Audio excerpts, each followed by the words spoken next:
कि घुंघटा उठा के राजा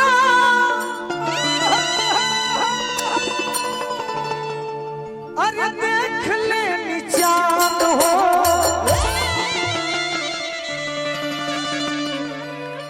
नकिया से नथिया ना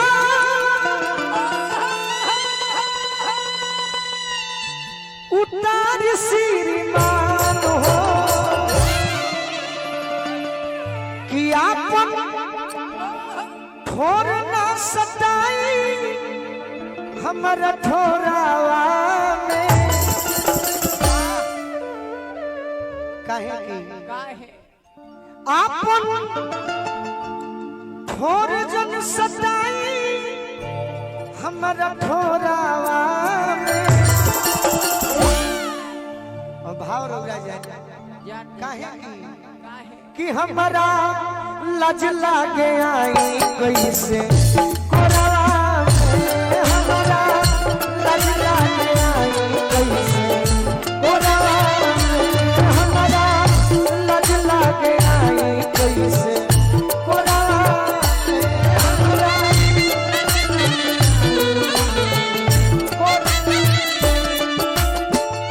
घुंघटा उठा के राजा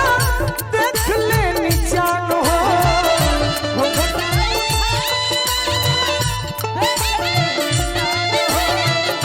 नथिया से नथिया ना उतार श्रीमान हो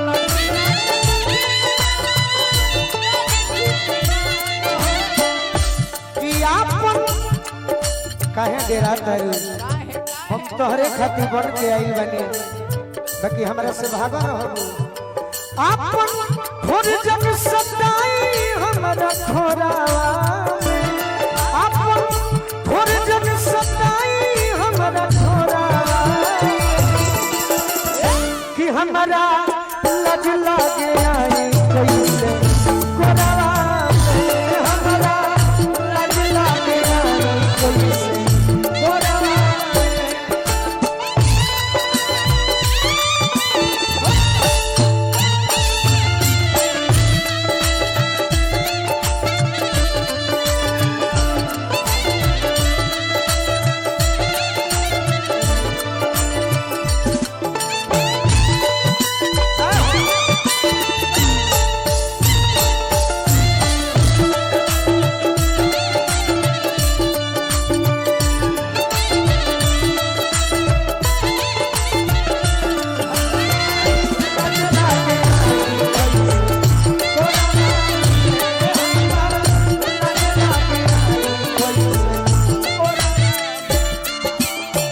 गार्जियन के आशीर्वाद मिलल लड़की कहती है के राजा जी हम रौरे खातिर जरूर आई बात बाकी अभी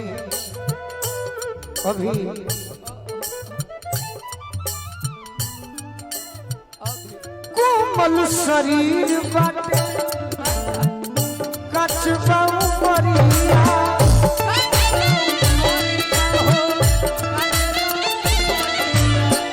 ओइसे जनी देखी लहर उठे सवरिया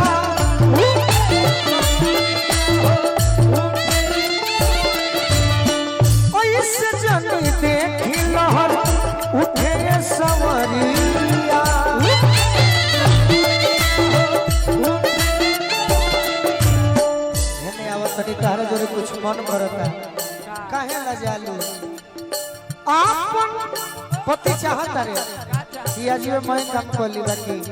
लड़की मना करती है काहे आपन गोड़ न फसाई हमरा गोड़ा कि आपन गोड़ न फसाई हमरा गोड़ा कि हमरा लज लागे आई कैसे कोरावा हमरा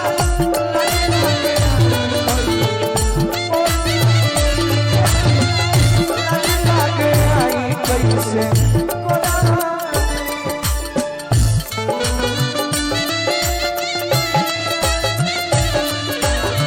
अरे सहिया के भारे कोन लतिया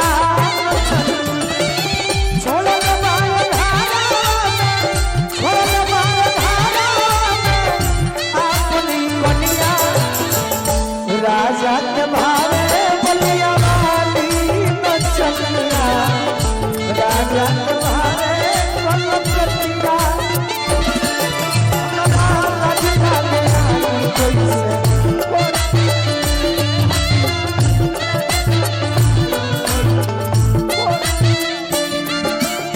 भैया के आशीर्वाद मिलल। एक लाइन और बा प्रियंका जी, ई गीत जौन बा ये हमर दिल से गावल बा, मैं बहुत लाख का नहीं कहतिया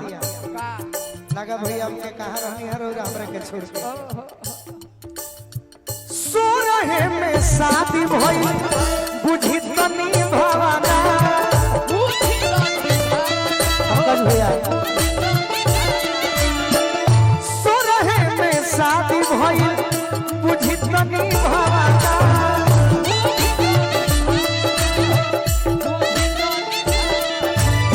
ये सब हमारे परिवार के एगो ब्लड बड़ भाई कहीं जहाँ दुख में गोलू राजा फंस रही है ये परिवार पहले मोर्चा लेके खड़ा रही जहाँ नागा ठाकुर भैया पंकज भैया मुन्ना भैया के पूरा टीम अमित भैया कितना हम कहीं बढ़ाई सो रहे में शादी भई बुझी तनी भवाना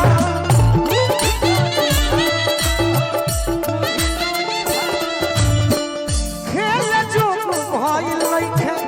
गोलू हो खेलवाना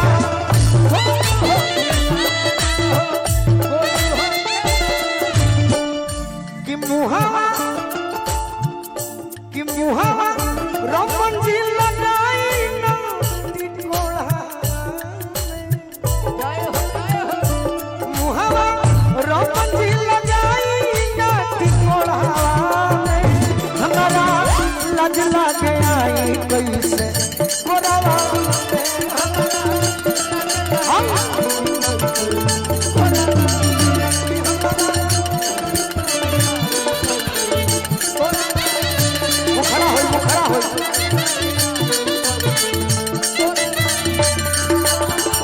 घुघुटा उठा के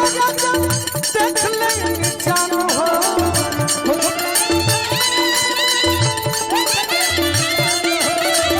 नदिया से नथिया उतारी सीमान हो अपन